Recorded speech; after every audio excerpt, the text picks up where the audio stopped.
worship you. I worship you. You are here, working in this place. I worship you. I worship you. You are waymaker, miracle worker, promise keeper, light in the darkness, my God, that is who you are. You are waymaker, miracle worker, promise keeper, light in the darkness, my God, that is who you are. You are here, touching every heart. I worship you.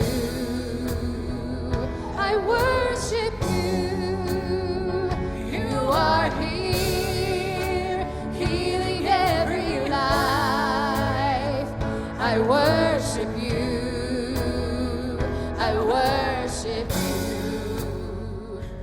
You are waymaker, miracle worker, promise keeper, light in the darkness, my God, that is who you are.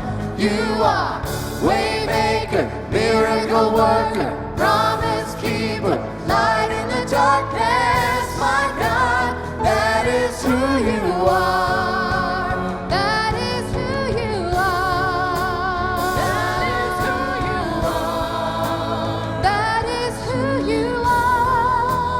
That is who you are. That is who you are. That is who you are. That is who you are. That is who you are.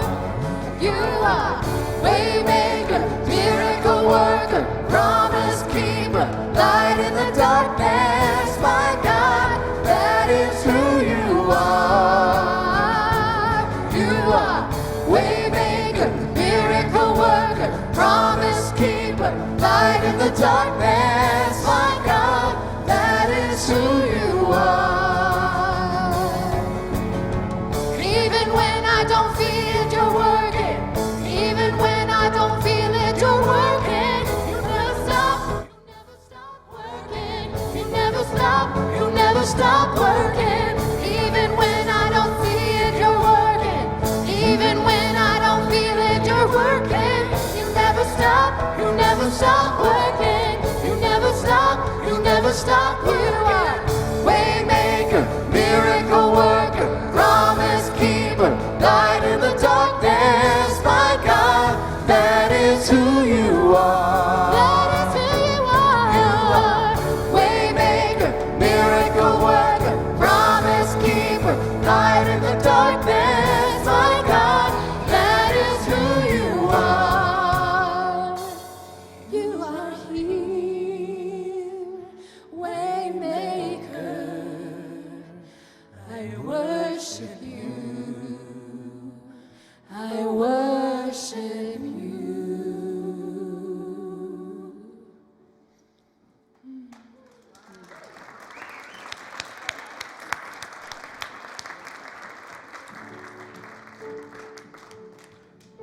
Oh, remain standing. Turn to the person next to you. Greet that person. Say good morning. Give your name. This is the Unity Community.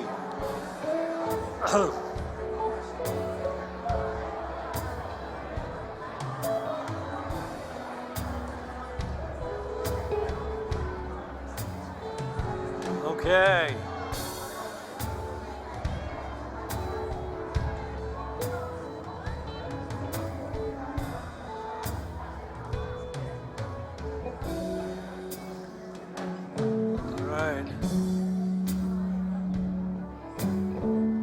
Okay, while you're seated, if you want to take a moment to text someone, let them know where you're at, and tell them they can tune in on live stream and watch it live on live stream. That's great. But also turn off the ringer on your phone, the sound, so we don't interfere with what's taking place here at the service. I want to say welcome to all the people that are watching on live stream. We appreciate you adding your attention, your energy, and maybe a donation if you decide. And we like to say great, wonderful, having our Spanish-speaking friends here sharing this beautiful service with us today. It's wonderful. It's great. You're going to love this talk that Syntysche is going to share with you. It's going to really lift you. And I know you need lifting today because it's been one hell of a week. And do in your own time, really just focus and visualize rain coming to those areas in Australia that need to put those fires out and the wind shut down. Use that visualization in your meditation and your prayer. Okay. All right, I've got a story for you. It's a true story about two boll weevils in South Carolina. The one boll weevil, as they grew up together, but the one boll weevil left, went to Hollywood and became a famous actor. The other boll weevil stayed in South Carolina in the cotton fields and didn't amount to much, and actually became known as the lesser of two weevils.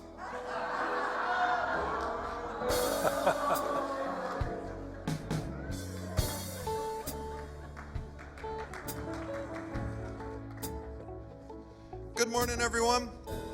Welcome to Unity of Boulder. Got a few quick announcements to kick things off here with. Nothing's as much fun after Jack comes out here as announcements. So let's get through these. Next Sunday, our 11 a.m. service is going to be in our minister panel format, where we're going to have Jack, Shad, and Syntysche out here having a group discussion with topics that you send in. So pay attention for any emails that come out asking you any questions that you would like to see discussed up here on the stage by our ministers.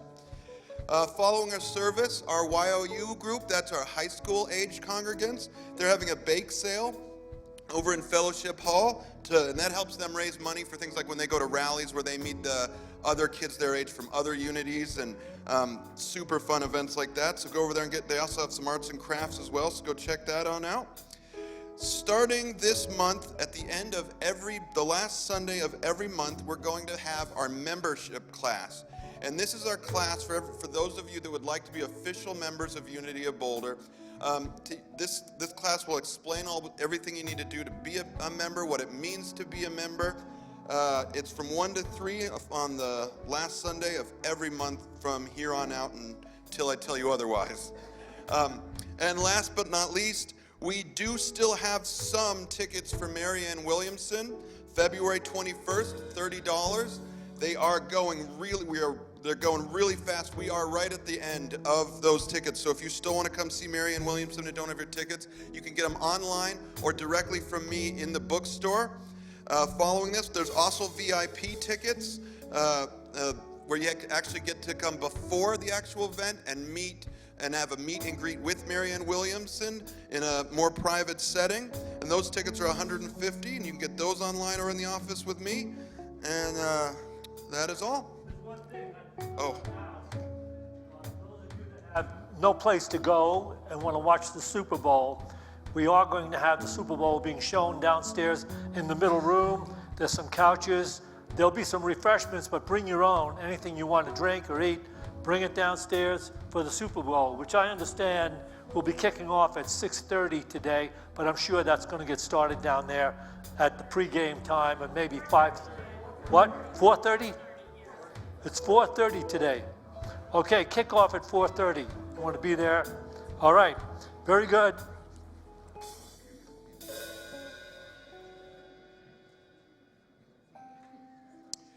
Good morning.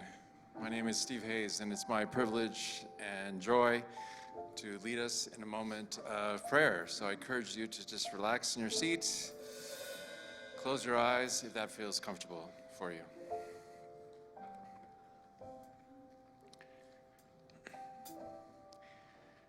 Today, let us be rooted in spirit.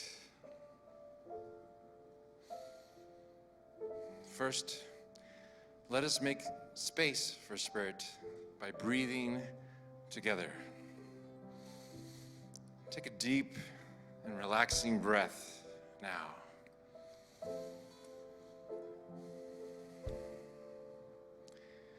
With each breath, we let go of concerns. We let go of the world. With each breath, we turn this moment over to Spirit.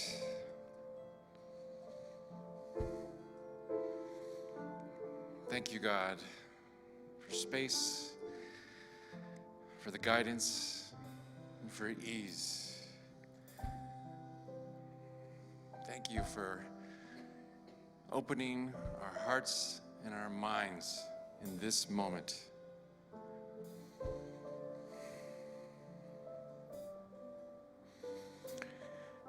And now, let us embrace the truth of our being.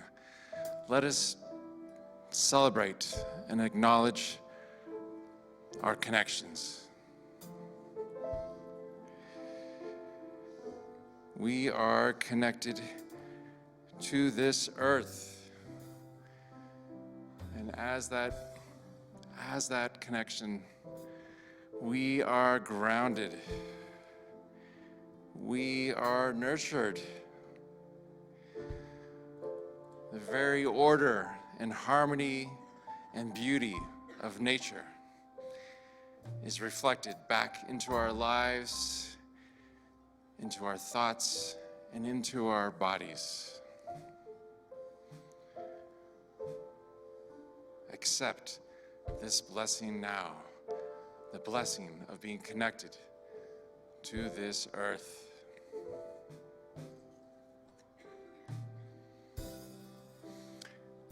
We are connected to this community. We are surrounded by friends.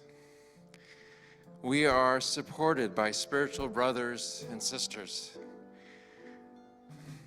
We are the recipients of a loving and long history and tradition of light and wisdom. Feel and accept this blessing now. Breathe into that. We are connected to the universe. Each of us is a song that the universe is singing. Each of us is a star of love and light. Each of us is awash in a vast and powerful field of infinite love. Let us accept this blessing now.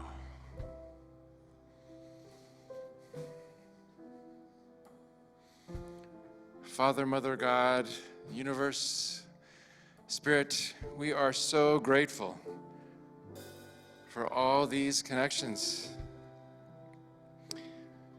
And we humbly ask to be reminded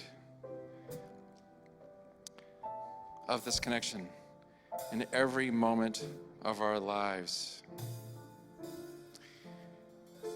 We are grateful for the ability to be rooted in Spirit. Help us and remind us to rely on Spirit, on these connections, first and foremost in every part of our lives. Father, Mother, God, we are grateful for the power that we can feel in every moment and every breath. Father, Mother, God, we are grateful for all your infinite blessings. And to this we say, Amen.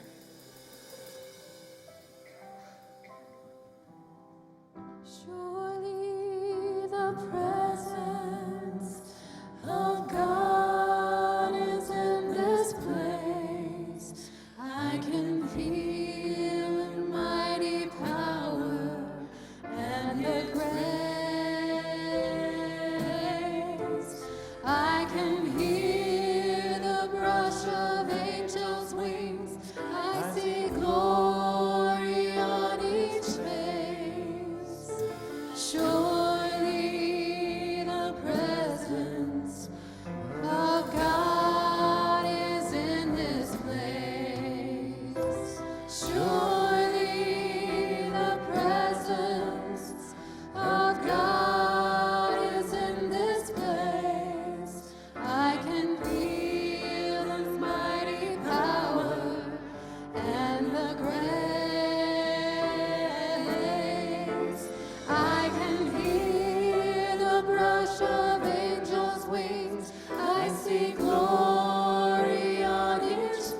the grace.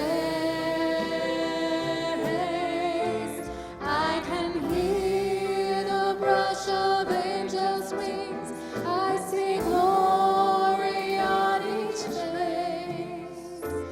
Surely the presence of God is in this place. Let's sing that one more time, just voices. Surely the presence of God is in this place.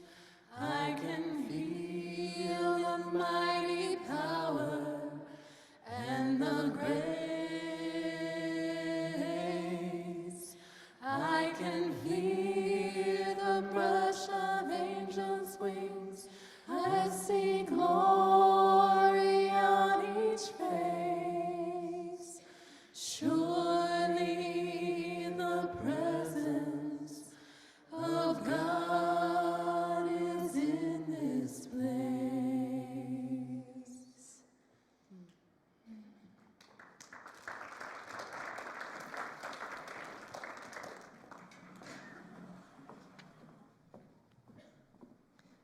Good morning.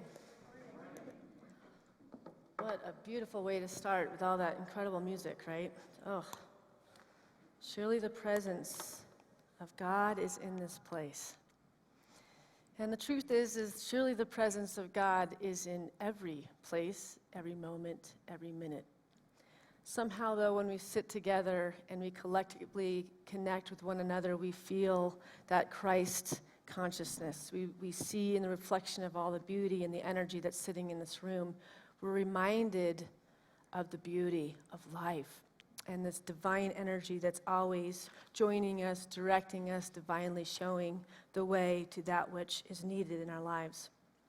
So I am finishing up this talk series. This is the 5th talk of a 5-talk series titled The Ultimate 2020 Consciousness Challenge. And I'm going to do the best I can to summarize the series so that you have tools to take with you so that you can keep implementing them in your life and just really taking charge of this divine potential in yourselves to create the greatest year of your life, and then beyond that, every year is getting better and better.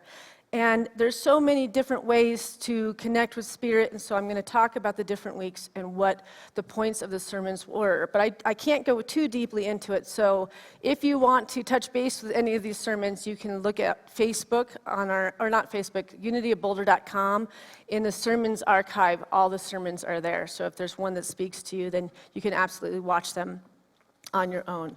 But the first week, the Sunday talk was looking into your long-time future for what you desire for your life in the next year or 5 years, and putting God to the test. Doing this as a means for awakening your own innate ability for cultivating the life you have always dreamt of.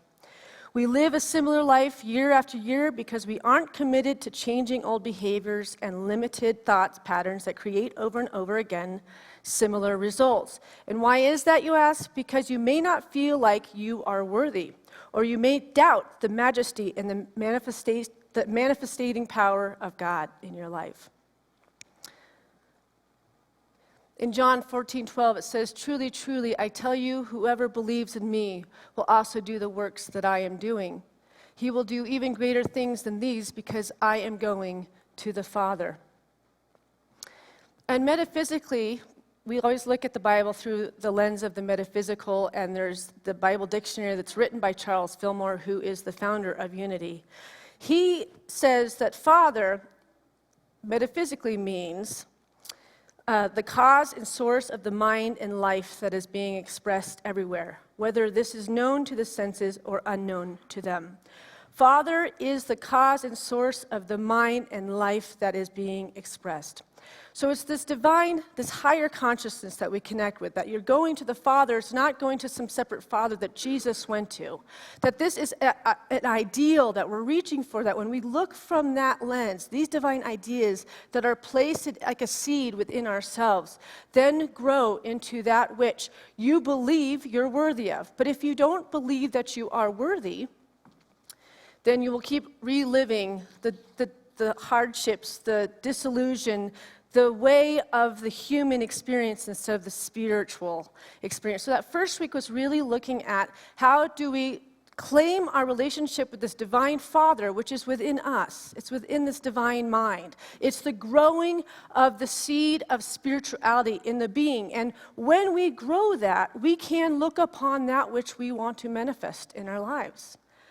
And when we look upon with the knowing that we are worthy, then those things start to come into our life, and it's that law of attraction. It's not just thinking and having, it's believing and having, it's being and having, it's all of it. It's the mind, body, and spirit have to all be in alignment for you to really learn how to call to yourself that which you are feeling this desire. And that desire is God knocking on the door, telling you that you are worthy of this greater thing, or do you want to keep living small and having the same experience over and over again, repeating your lack of self-worth.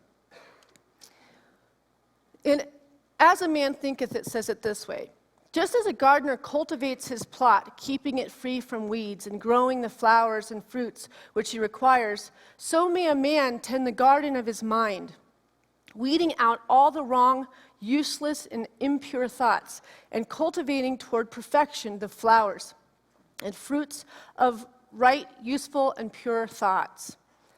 By pursuing this process, a man sooner or later, obviously people, women and men, by pursuing the process, a man sooner or later discovers that he is the master gardener of his soul, the director of his life. He also reveals within himself the laws of thought and understands with ever-increasing accuracy how the thought forces and mind elements operate in the shaping of his character, circumstances, and destiny. So if we look at our mind as a garden, what are we placing? What are the seeds that we're placing within the garden of our minds? Or in the garden of our feelings or our thoughts? Right? So often we're very lazy in our consciousness and we fret about the little things in life, and that occupies much of our day instead of really working on, and it's work, to step into higher consciousness and try to live that all the time, right? You have to actually be conscious. You have to be a major co-creator with this greater potential, this greater love. The lazy ones are the ones that are always looking to what's not going well, what's not going right, who's wrong, who's not good, and looking to the illusion that something outside of ourselves can heal that which is what's happening in our life. To get into a consciousness that you are a divine in nature first, before human nature, then you have to eat of the fruits of spirituality in your meditation, in your life, and to hold to yourself, or hold in yourself, the knowing that you are a perfect child of God, made in the image and likeness of God. And nobody's special here. We're all divinely beautiful beings of God. Yes, we've all had different lives, different backgrounds, but those only play a part until you come into divine consciousness and recognize that you are the one that can change the seeds that you're planting in that garden and what you want to picture in your mind's eye to pull into your life. So that was week 1. Week 2, we read from Love Without Conditions, eliminating scarcity thinking. How you view life depends on whether you feel lovable or unlovable, worthy or unworthy. Either way, you will create an external situation which reinforces your opinion of yourself. All preoccupation with supply comes from living in the past. Lack is simply the remembrance of old wounds. These are too easily projected into the future. To end scarcity thinking, you must forgive the past. Whatever it has been no longer matters. It no longer has effect because you have released it. And in that sermon, I was asking people if they could, before 2020, if they could just forgive everybody in their past, and they had a little over a day. That was the challenge. And the next week, I asked people to raise their hands, and I would say almost 50% put their hand up. So You know, we think forgiveness is this long, drawn-out process that we have to just pull up all those hurts and wounds and all this, and we have to really feel them all again to finally forgive the perpetrators that made us feel less than perfect.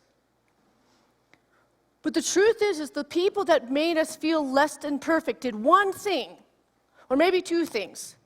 But then we decided to take that on as our story and keep reliving it and telling others, and we're planting more seeds in this wound that I'm not good enough. And so therefore our life keeps showing us the mirror that we're not good enough. You know, I have kind of a humorous story with this. I have a mother that literally touches a computer, they just turn off, okay? She touches a phone, it doesn't work. She can zap out machinery. She just has, you know, you've met electrical people like that they can't touch anything because it breaks. And unfortunately, that also follows through with microphones, things of the performing nature. And I've been singing next to my mom for a million years, but 20 years, I guess, at this point. And we've performed many different times, and she's always has this belief system that somehow the sound man has something against her, or the microphones have something against her. And she stopped this, and it's been years since we've witnessed it, but I have a funny story that this one time we're performing. We're sitting in a satsang situation, and we have mics that are on the booms that we're not touching. They're just like sitting there. And we've done a rehearsal for an hour before this. The musicians are there, the sound is correct, it's all ready, it's all perfect.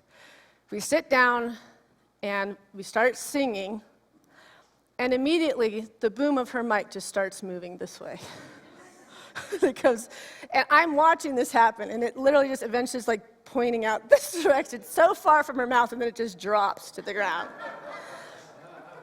And because I find God to be so humorous, because we will be shown what we believe about ourselves, you got to start laughing at it and go, man, I am being lazy in my consciousness, but of course this is my mom, so now I have the giggles beyond belief because it's just so unbelievably honest. This belief system is no longer serving you, is it? When we start laughing at ourselves that we hold things in our mind's eye about ourselves, why do we believe that we're less than perfect because of a teacher or an ex-boyfriend, or why do I believe that I'm not smart? Why do I believe that I can't start anew? Why do I believe that I can't attract a new lover in my life? Why can't, right? You fill in the blanks. But the only thing that's standing in the way of this thing that you really, really want is a belief that you can't have it. Someone told you that you weren't an amazing manifester in this abundant world.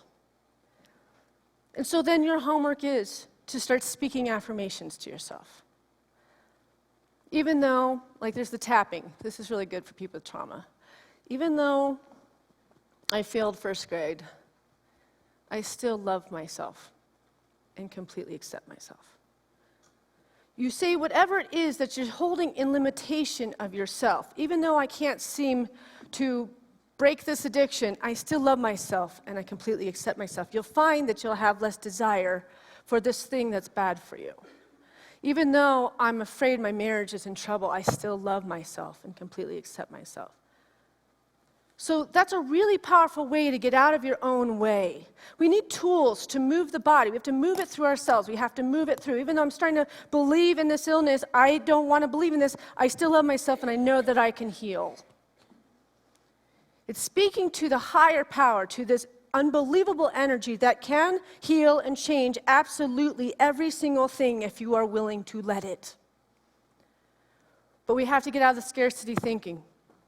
And we have to understand that everything that's showing up for us is a direct reflection of what we're holding about ourselves.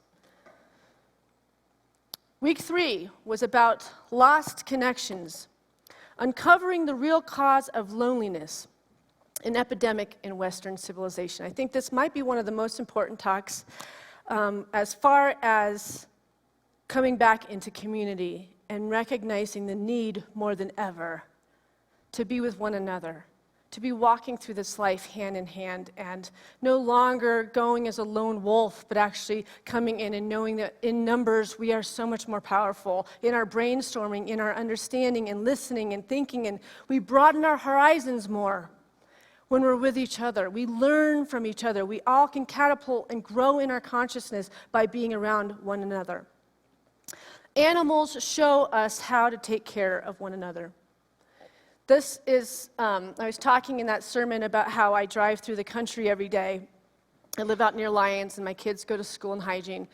And I have the opportunity to drive through the most beautiful roads with sheep and horses and cows, and I know all of them. I see when a new pasture of horses appear in a field. I know that they haven't been there before because I'm so innately connected to all these creatures every morning, and on those cold mornings in their nose with the mist coming out of them. And I'm watching the love and the affection this one day that the animals are all giving them.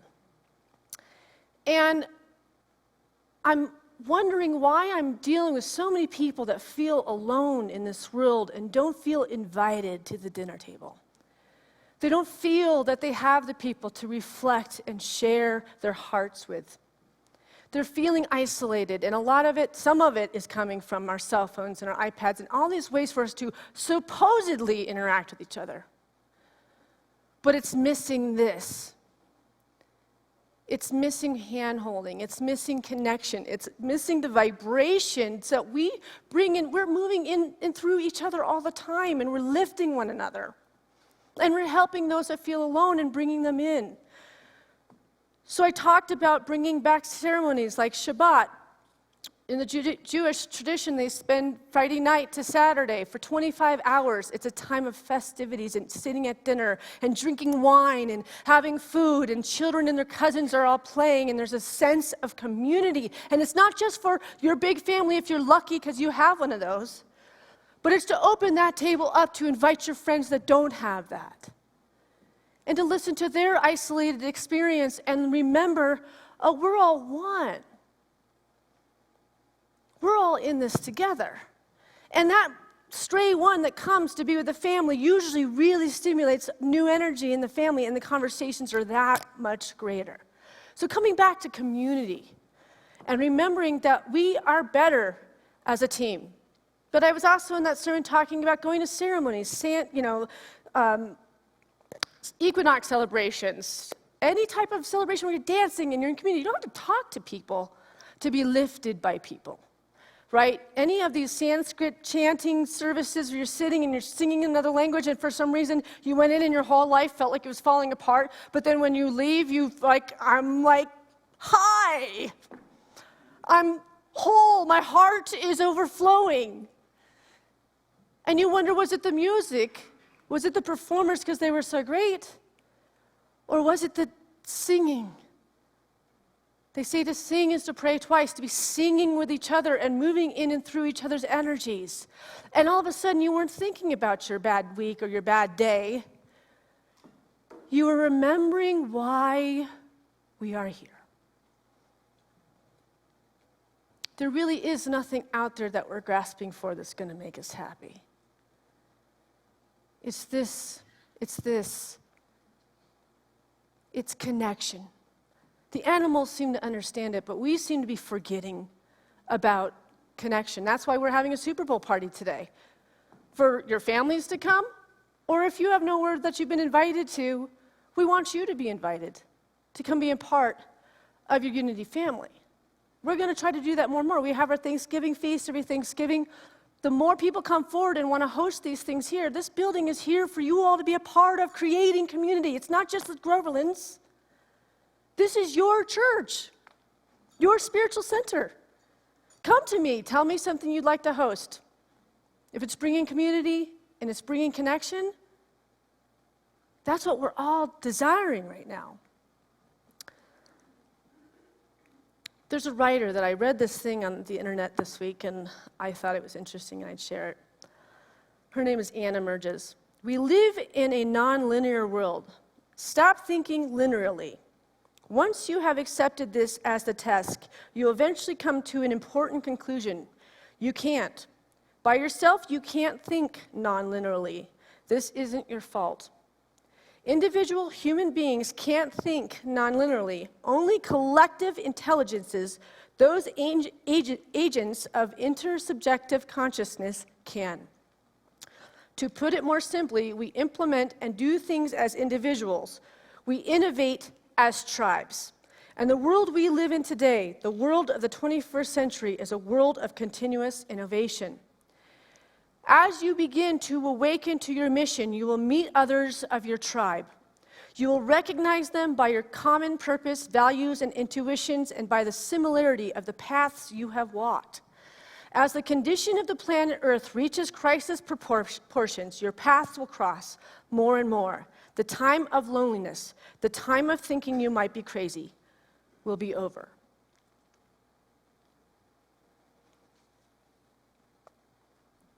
So finding our tribe. And Edgar Cayce also said that we come in soul groups. We don't just come as individuals. We actually have 50 to 100 people we've entered this world with. And our whole life, we're finding pieces of those people we've traveled many, many lifetimes with. You know that feeling. When you meet somebody out of nowhere, it could just be some sort of interaction, and it's like, I love her. You know, you just love them. You have no reason to love them. But because we are energy first, we know them 100%, but we don't know the intellect of this lifetime. Your tribe is all around you. And the more we recognize it, we'll start inviting people into our little linear worlds and start to cultivate a bigger picture. We do more together. Week 4. Spirit never stops working for us. That's the song that they sang at the beginning of the service. That was the song I heard online that I wrote this sermon from. And obviously, Erna couldn't get it done within like my 10 minutes that I told her, I want that song performed. She's like, okay, well, we'll do that next week. What I want to think and have, though, Erna, I want it today. But it fits just as well with this sermon because we're closing up here. Spirit never stops working. This talk is about divine nature. Whether we are dancing and being within that miracle-led life, or are we giving our life force energy away? Too often, we are giving our energy to places that bring stress, panic, anxiety, not because we want to, but somehow we have become more familiar with dis-ease than with conscious, proactive choice making. Let's just sit with that for a second. You know, it's proven that we lead with our pain body because it's more comfortable to share what's wrong with a stranger than what's right. I can't answer why that is, but when we meet someone, we say, how are you doing? I mean, we'll say we're fine, but if we go beyond that, you might talk about some cold that you've had, or are you not feeling well? I see the sniffles coming out of you, or we point out something that is in discord of someone to somehow even the playing field, to, I don't know, live in dump land. But because we find people cocky, they're like, I am awesome. It's like, who does he think he is? He's feeling the bliss of life while I'm at the grind, working my butt off, can barely make the bills, like my marriage, like, I am awesome. Just saying that feels good, right? I'm awesome. You are awesome, Serena. Who else is awesome? Yes is right. All awesome in unity. Yeah. Yeah. All right, so what we're doing is reclaiming our distracted mind, body, spirit energy for waking our attention and intention to a more sustainable, lovable, free-flowing place for true life. We're recognizing where we are not dancing with God, with the co-creator wind blowing behind us in everything we're doing. And we start living in the fact that God is always working for me. What does that mean? So all these things that are not working, I am recreating because I'm looking upon it, I'm saying something to it, I'm sharing with others this thing that is no longer serving me, and yet God is like, come on, just let it go. I got this for you today. Let it go and feel the feeling of, I am awesome. I'm doing well. It's easy to slip into the negativity of the world. But to live big and bright, it takes constant contact with the source of what you are.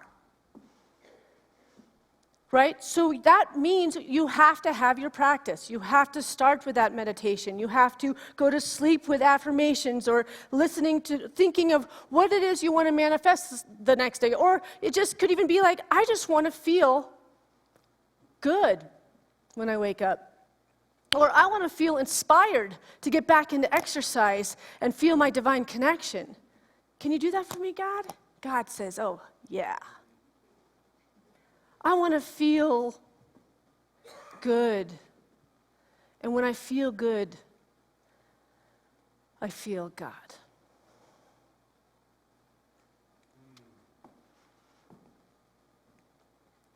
Now today, I will go into what this sermon is about, and I'll kind of make it quick because I want to finish with a song. So this service is about letting go, which gives us freedom from having a sense of control of everything, living in a state of surrender.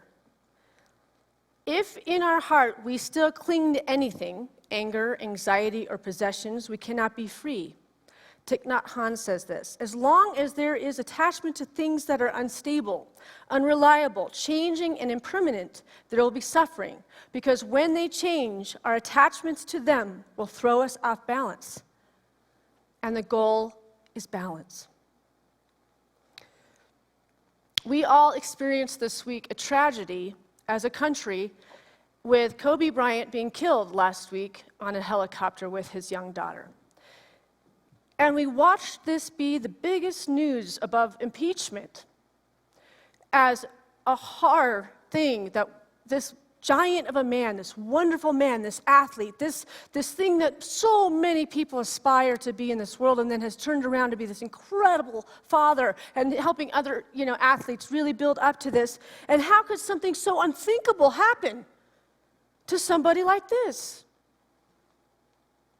And every TV station, every news chapter, everybody's just talking and wonder, oh my gosh, how is his wife going to move on after losing the love of her life? And then losing her baby. And I analyzed it all week. What is it that was so telling and big about this story? And I woke up the other morning, and the word that I woke up with was impermanence. The fear of the impermanence of life. And a feeling that somebody that's larger than life, somebody with that kind of money, that kind of assets, that kind of love, millions of people know who he is. I don't know basketball, but I knew who he was. Even with all of that, he could not control the impermanence of life. Is that not true? That's what is at the core of all of it, because it brought up all of our fears. How would I ever lose my husband and my daughter? How would it be to not know that I was about to go and a helicopter just slammed into a mountain and I never got to say goodbye to everybody? What would it be like if your whole world is at the head of you and it's just boom?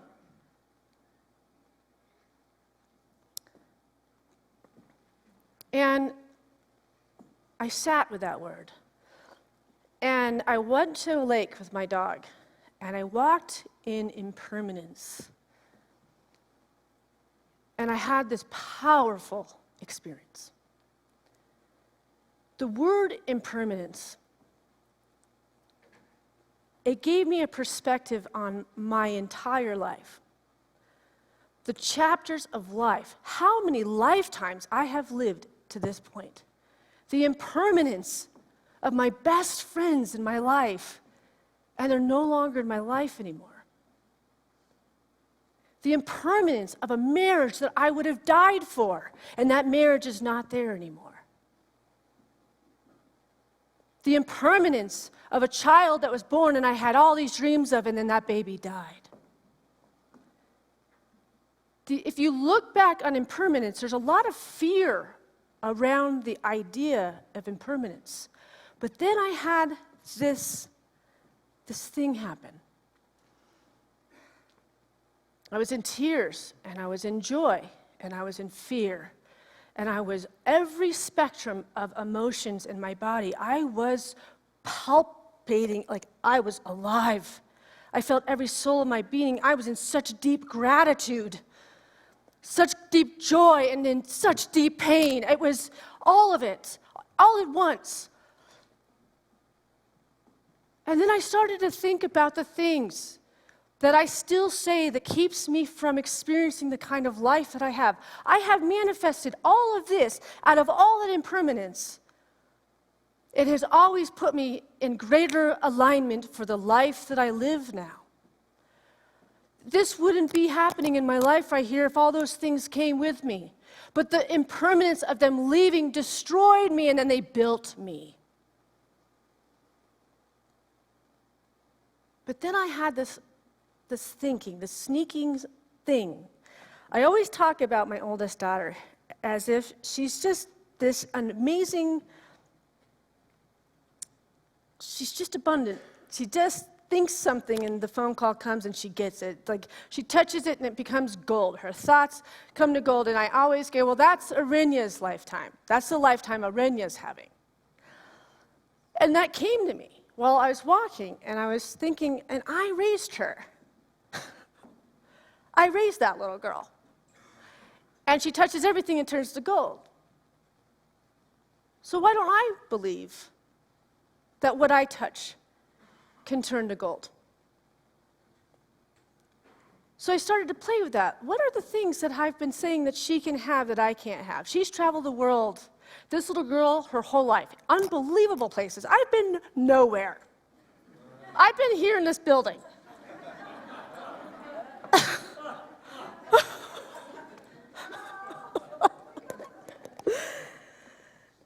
And I believe, for some reason, I have this affirmation that I just have to work really hard for everything. It's just this thing that I carry in myself. And what have I had to do? Work really hard for everything that I have.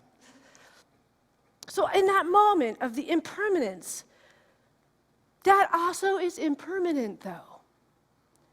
The freedom that thought about myself no longer has to have a life form. And I thought, I'm going to travel places this year. I don't know how I'm going to do it, but I'm going to go places I've never been before.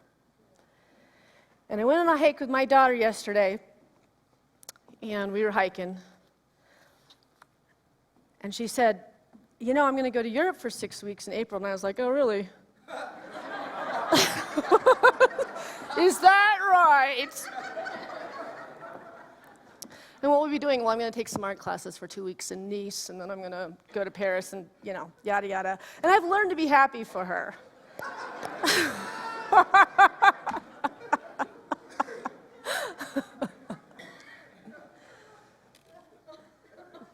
She said to me, I want you to come with me. And I said, that's not really in the finances for me to leave my children for 6 weeks and get nannies for them while I'm gone. She goes, no. All of the places I'm staying, all the bed and breakfasts and everything, it's already paid for. We'll just sleep in the same bed. Just come for a week. I want you to come to Europe, and I want you to do it, and I'll pay for your ticket even. And I'm like, no, you don't have to do that. But immediately I thought to myself, no, I can't go to Europe for the first time without my husband. So it's immediate, no, you can't do that. And then I thought, wait, why am I standing in the way of me having the experience with my daughter and letting her be the, tour guide or whatever? And I thought, you know what, I'm going to be an allowance of this. And I got home, and I walked in my bedroom, and I said to Mike, I'm going to go to Europe for a week with Arinda. He goes, you're not going without me.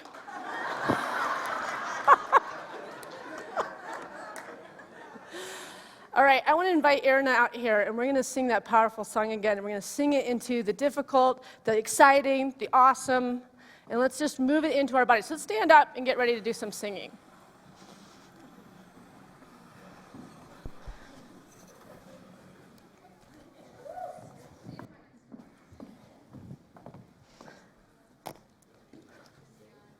We need the mics, Josh.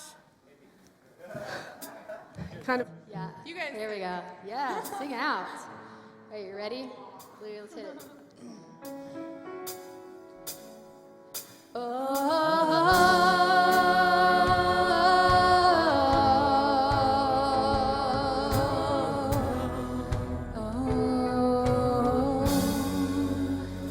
You are here, moving in our midst. I worship you. I worship you. You are here, working in this place. I worship you. I worship you. You are waymaker, miracle worker, promise keeper, light in the darkness. My God, that is who you are. You are waymaker, miracle worker, promise keeper, light in the darkness. My God, that is who you are. You are here, touching every heart. I worship you. I worship you. You are here, healing every life. I worship you. I worship you. You are waymaker, miracle worker, promise keeper, light in the darkness. My God, that is who you are. You are waymaker, miracle worker, promise keeper.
I'd like to say to you that Syntysche can't go to Europe for that week. She has the church income tax to do. We really took her to a lot of places, almost. We never left the country, but she's been to the hot desert, Mexico. We took her to Mexico. Ireland. She went to Ireland. She only went to 2 places, didn't stay there very long, and didn't remember that she was with us because the Guinness, she drank the Guinness. So, can we get this offering bags down here? Let me say this. I would bet you there isn't a service going on anywhere in this country today that was as good as this one.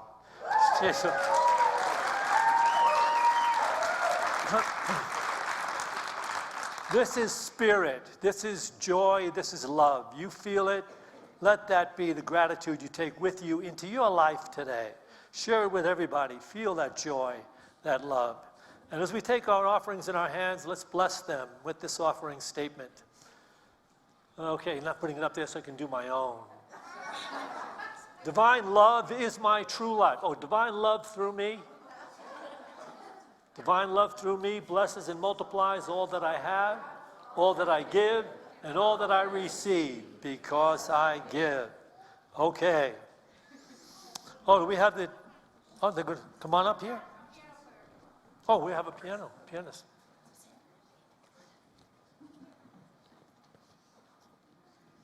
So we are going to have Heidi Alina play for us today. She's going to perform a Chopin piece. It's Etude, and it'll come up on the screen here.